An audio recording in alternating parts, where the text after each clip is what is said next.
I'm Warner Oland, and you're at Trailers from Hell.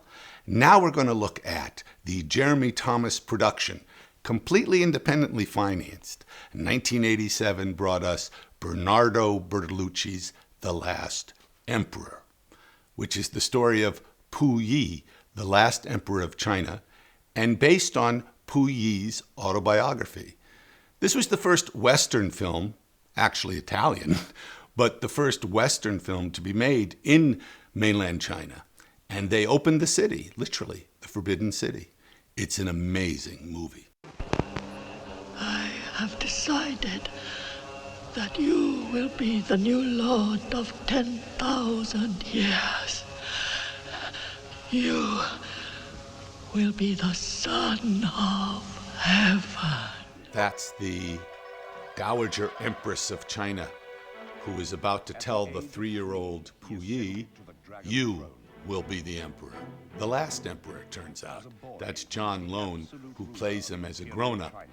The movie's rather conventionally structured. It's a flashback, and he thinks back over his life when at 3, he becomes the emperor of China.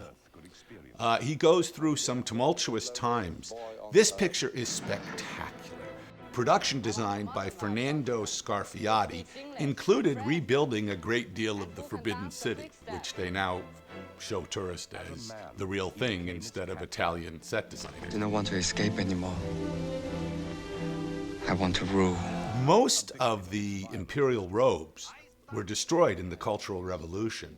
So all of these costumes were made and designed by the great James Acheson, using a lot of glue guns and trickery to make it look like embroidery. The costumes are magnificent. They recreate the imperial robes, and when you want to see how good a job they did, if you're ever in Toronto, the Royal Ontario Museum has the only real ones left, because they were luckily in Canada during the Cultural Revolution.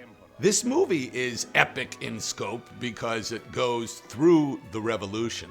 This trailer pisses me off because this child pushes aside that yellow cloth and you see this amazing shot of the eunuchs all bowing, thousands of them, supplied by the Chinese army.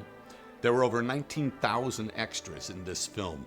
Again, no CGI. Joan Chen plays his paramour, and she is gorgeous. This goes through the Chinese Revolution and World War II, where the Japanese tried to use the emperor. It's an epic story, beautifully told. Peter O'Toole is the only white man in it, and he's fabulous. It's a great film. Bernardo Bertolucci's The Last Emperor.